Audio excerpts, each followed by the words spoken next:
네, 오늘 우리에게 주신 하나님의 말씀은 욥기 42장 7절에서 17절까지의 말씀입니다.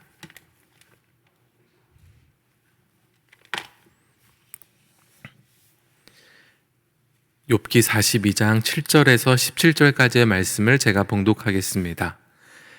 여호와께서 욥에게 이 말씀을 하신 후에 여호와께서 대만 사람 엘리바스에게 이르시되 내가 너와 내 두 친구에게 노하나니 이는 너희가 나를 가리켜 말한 것이 내 종 욥의 말같이 옳지 못함이니라. 그런즉 너희는 수소 7과 수장 7을 가지고 내 종 욥에게 가서 너희를 위하여 번제를 드리라. 내 종 욥이 너희를 위하여 기도할 것인즉 내가 그를 기쁘게 받으리니 너희가 우매한 만큼 너희에게 갚지 아니하리라. 이는 너희가 나를 가리켜 말한 것이 내 종 욥의 말같이 옳지 못함이라. 이에 대만 사람 엘리바스와 수앗 사람 빌닷과 나마 사람 소발이 가서 여호와께서 자기들에게 명령하신 대로 행하니라. 여호와께서 욥을 기쁘게 받으셨더라. 욥이 그의 친구들을 위하여 기도할 때 여호와께서 욥의 공경을 돌이키시고 여호와께서 욥에게 이전 모든 소유보다 갑절이나 주신지라. 이에 그의 모든 형제와 자매와 이전에 알던 이들이 다 와서 그의 집에서 그와 함께 음식을 먹고 여호와께서 그에게 내리신 모든 재앙에 관하여 그를 위하여 슬퍼하며 위로하고 각각 캐시타 하나씩과 금고리 하나씩을 주었더라. 여호와께서 욥의 말년에 욥에게 처음보다 더 복을 주시니 그가 양 14,000과 낙타 6,000과 소 1,000겨리와 암나귀 1,000을 두었고 또 아들 7과 딸 3을 두었으며 그가 첫째 딸은 여미마라 이름하였고 둘째 딸은 그시아라 이름하였고 셋째 딸은 게렌 합북이라 이름하였으니 모든 땅에서 욥의 딸들처럼 아리따운 여자가 없었더라. 그들의 아버지가 그들에게 그들의 오라비들처럼 기업을 주었더라. 그 후에 욥이 140년을 살며 아들과 손자 4대를 보았고 욥이 늙어 나이가 차서 죽었더라. 아멘. 2021년 마지막 날입니다. 한 해를 마무리하는 오늘 욥기도 결론을 맺게 됩니다. 욥기를 몇 번이나 읽어보아도 참 어려운 이유는요, 이 끝없는 논쟁이 이어지는데 이게 누구의 말이 맞는지가 헷갈릴 정도로 이게 다 이제 맞는 말 같기도 하고 복잡하기도 하고 뭐가 맞는지 잘 모르겠어서 판단하기가 어렵기 때문입니다. 그런데 사실 우리의 삶이 그렇습니다. 여러분, 논쟁한 후에 결론이 분명히 나는 경우가 많지 않아요. 계속 평행선을 그리는 경우가 많습니다. 내가 맞다고 하고 상대방은 또 자신이 맞다고 하고 보통 이런 평행선을 유지합니다. 욥의 세 친구처럼 말이에요. 욥이 이야기한 것, 세 친구가 이야기한 것, 계속 비슷한 이야기가 쭉 갑니다. 송사를 해결하기 위해 우리가 법정에도 가보지만 법정이라고 해서 사건 이면에 감춰진 모든 진실을 드러낼 수는 없어요. 법정에서는 드러난 증거가 중요합니다.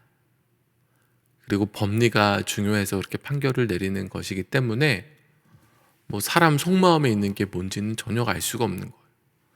욥이 정말로 죄를 지어서 이 벌과 저주를 받은 것인지, 정말 그는 하나님 앞에 의로운데 이런 고난이 온 것인지는 법정에서는 드러내 줄 수가 없습니다. 그런데 사실 우리 삶의 많은 문제들도요, 이와 같죠. 누가 옳았는지 판단할 수 없는 문제가 많습니다. 옳고 그름을 완전히 판단하실 분은요, 오직 하나님 한 분밖에는 없습니다. 욥이 옳았는지 친구들의 이야기가 옳았는지 하나님께서 판단해 주십니다. 7절과 8절 한번 보세요. 여호와께서 욥에게 이 말씀을 하신 후에 여호와께서 대만 사람 엘리바스에게 이르시되 내가 너와 내 두 친구에게 노하나니 이는 너희가 나를 가리켜 말한 것이 내 종 욥의 말같이 옳지 못함이라 이니라. 그런즉 너희는 수소 7과 수장 7을 가지고 내 종 욥에게 가서 너희를 위하여 번제를 드리라. 내 종 욥이 너희를 위하여 기도할 것인즉 내가 그를 기쁘게 받으리니 너희가 우매한 만큼 너희에게 갚지 아니하리라. 이는 너희가 나를 가리켜 말한 것이 내 종 욥의 말같이 옳지 못함이라. 하나님께서 욥에게 말씀하신 후에 엘리바스에게 말씀하신 거예요. 세 친구의 중에 대표로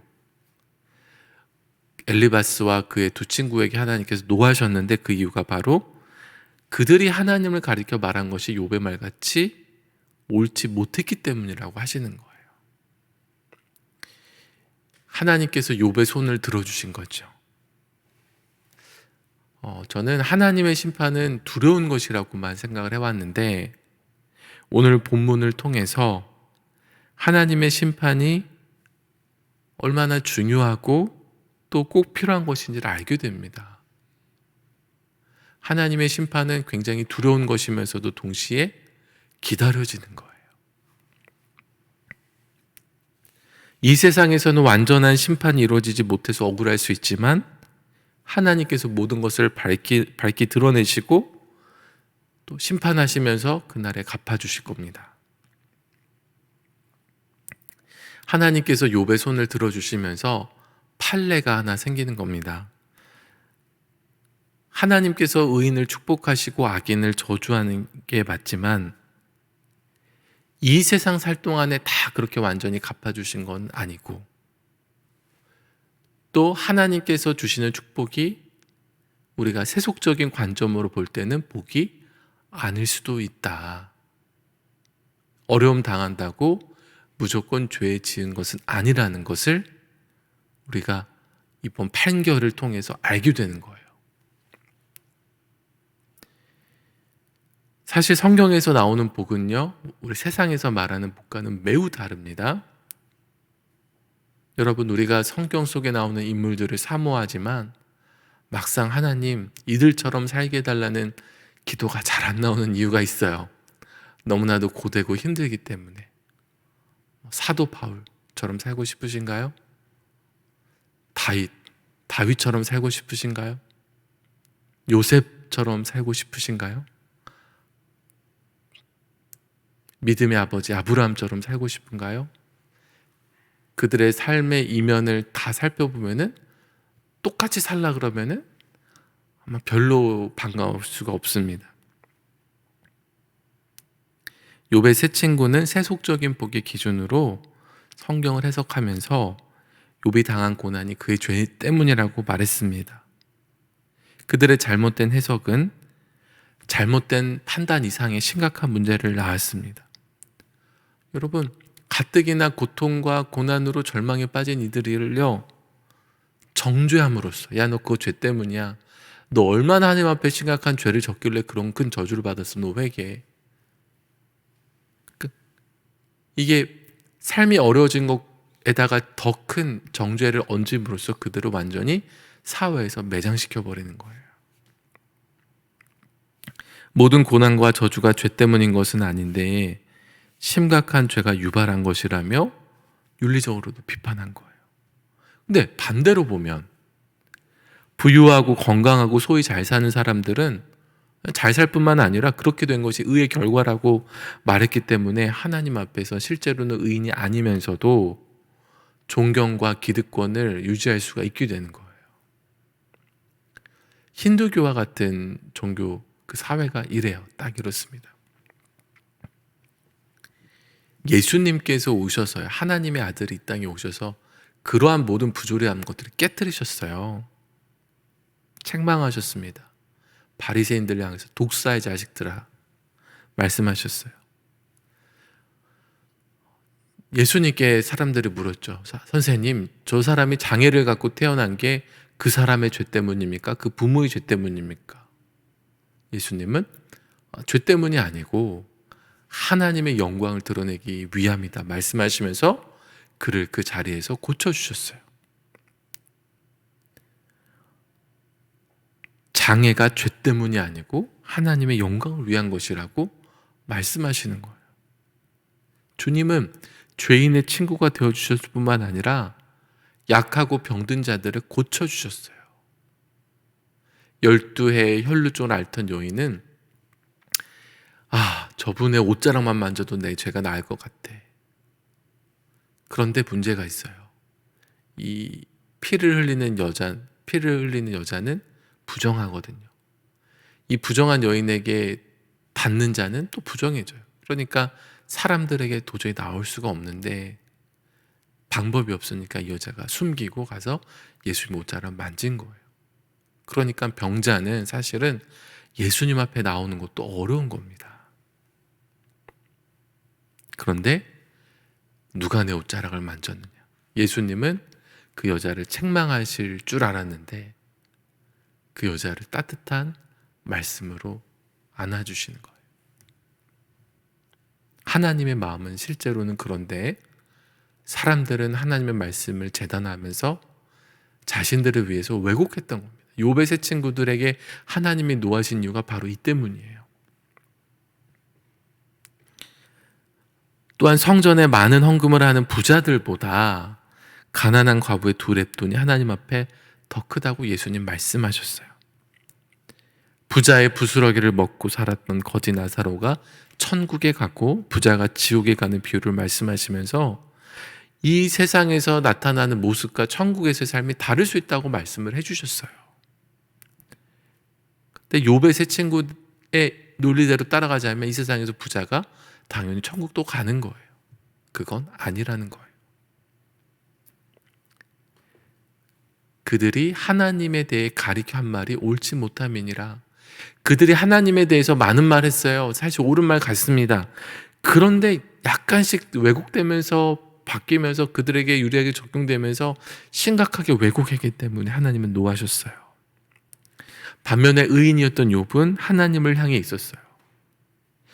욥이 많은 말들을 쏟아냈는데 어떻게 보면 하나님에 대해서 어떻게 그렇게 불경한 언어를 쓸 수 있어? 너 하나님 앞에 대드는 거야? 이렇게 느낄 수도 있지만 사실 하나님은 욥의 말을 옳게 들으셨어요. 왜냐? 욥의 중심은 하나님을 향해 있었기 때문에, 하나님을 향해 갈급해서 그렇게 쏟아내는 말들이었기 때문에 주님은 그를 기쁘게 받으셨어요.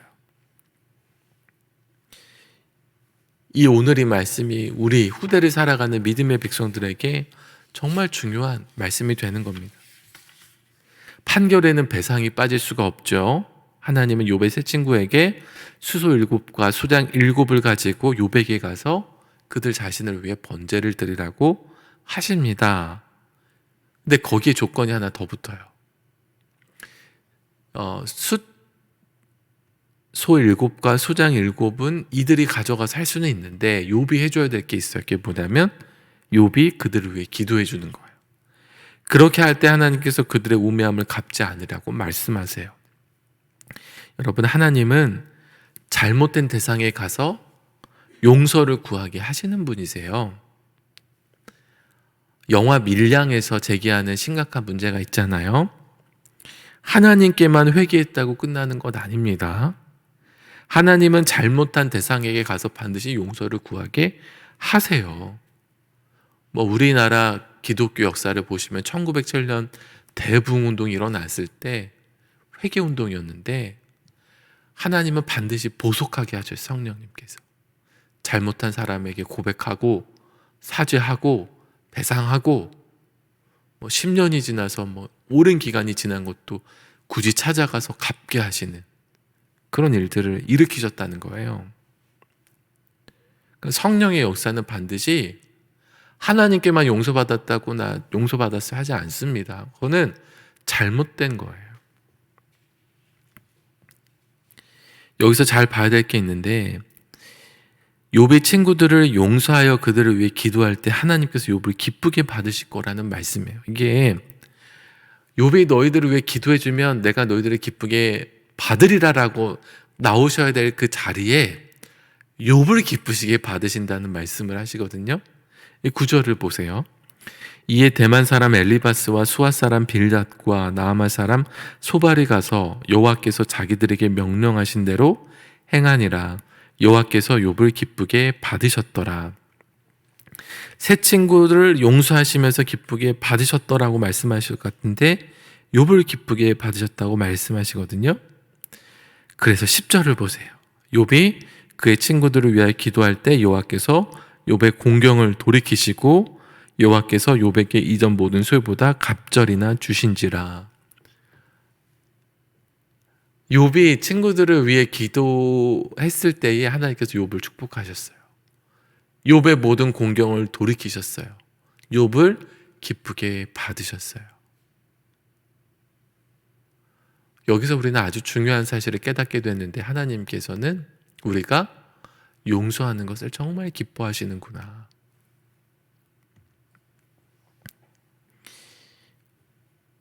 우리가 이런 용서에 대한 말씀을 생각할 때마다 우리가 매일 외우는 주기도문이 생각나죠. 우리가 우리에게 죄 지은 자를 사하여 준 것 같이 우리 죄를 사하여 주시옵고. 하나님께서 우리 죄를 사하여 주시기 원한다는 것은 복음의 핵심이에요. 우리 잘 알아요. 근데 그만큼 하나님이요, 우리가 용서하기를 원하세요. 화해하기를 원하십니다. 하나님은 옳고 그름을 분명하게 판단해 주셨는데, 그와 함께 더불어 오늘 뭘 해주시냐면 모든 관계를 회복시켜 주세요. 잘못한 사람은 용서를 구하게 하시고, 또 피해를 받은 사람은 용서해 주게 하세요. 하나님은 그렇게 모든 관계가 바로 회복되기를 원하세요. 근데 여러분 잘 아셔야 될 게 뭐냐면, 덮어놓고 하나님이 관계를 회복하시는 분이 아닙니다. 잘못한 것 드러내시고, 잘못한 사람이 용서를 구하게 하시고 용서를 하게 하셔서 이 모든 것들을 바로 잡아 가시지, 우리가 삶에서 우물쭈물 살아가는 것처럼 그냥 뭐 넘기지 뭐 참아, 그렇게 어물쩍 넘겨버리시는 분이 아니라는 거예요. 하나님은 우리의 모든 죄를 드러내시고 회개함으로써 용서받게 하세요. 세상은 그렇지 않습니다. 잊게 만들어요. 다른 즐거움을 추구하라고 말해요. 그냥 사랑하지 말라고 말합니다. 그러나 하나님은 모든 상처, 모든 문제의 근원부터 바로 잡아가시는 분입니다. 사랑하는 성도 여러분, 특별히 욥과 같이 오랜 세월 말 못할 억울함을 가지고 사시는 분들이 계시다면 오늘 주님의 말씀으로 위로받고 힘을 얻으시기를 바랍니다. 이후에 욥은 모든 친척들, 이웃과의 관계가 회복되었고요. 재산도 갑절로 회복했습니다. 자녀도 원래 있던 수만큼 그대로 또 낳게 되었어요. 우리에게 다가오는 복과 저주, 이것은 하나님께서 바람만 부셔도 없어질 수도 있고 다시 생길 수도 있는 겁니다. 정말 중요한 것은 우리가 하나님 앞에서 어떻게 사느냐입니다. 욥이 이런 축복을 받은 것보다도 더 우리가 사모해야 될 축복은 욥이 하나님 앞에 의인이었다 하는 것입니다. 우리 모두 다 하나님 앞에 이런 욥과 같은 축복을 받게 되는 삶이 되기를 간절히 기도합니다. 기도하겠습니다.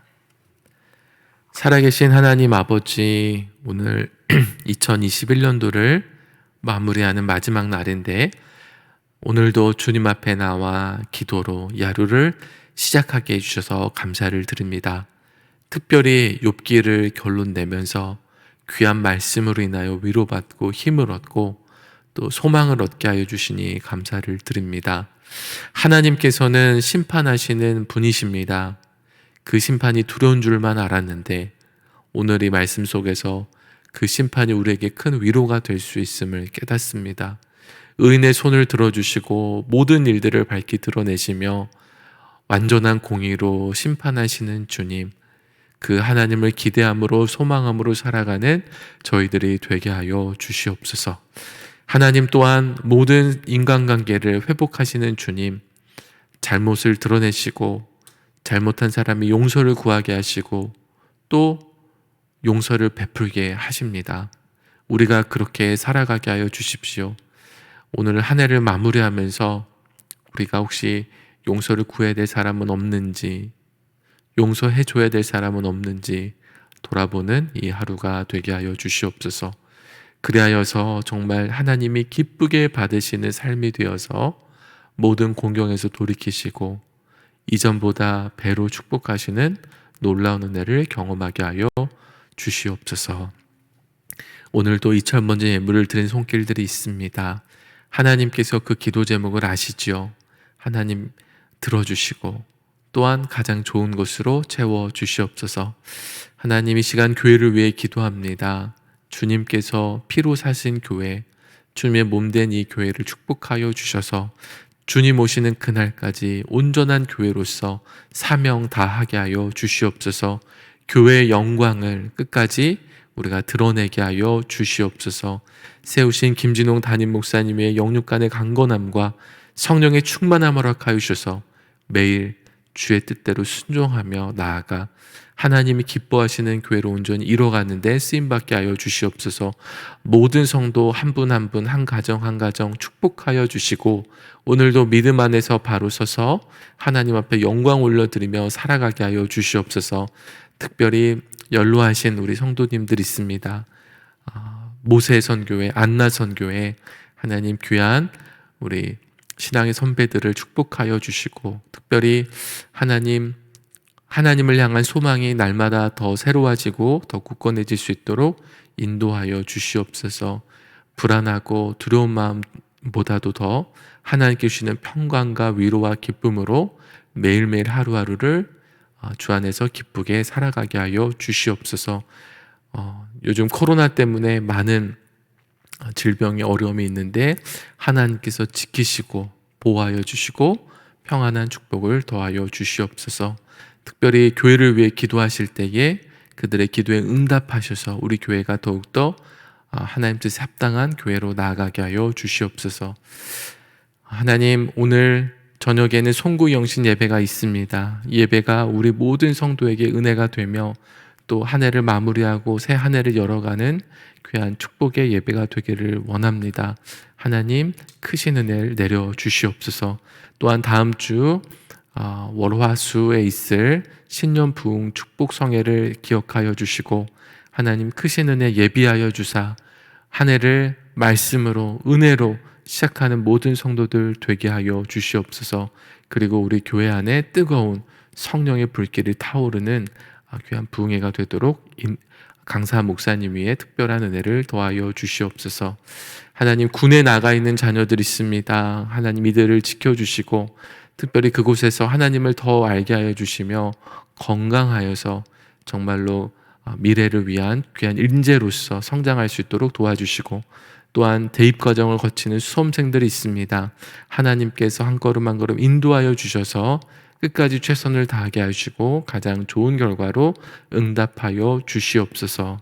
하나님, 이 아침에 기도하며 나아갑니다. 성령으로 함께하여 주시고 또한 깊이 만나주시며 위로하여 주시고 정말 주님 안에서 이 하루를 온전히 시작하는 우리 모두가 되게 하여 주시옵소서. 감사드리며 예수 그리스도의 이름으로 기도합니다. 아멘.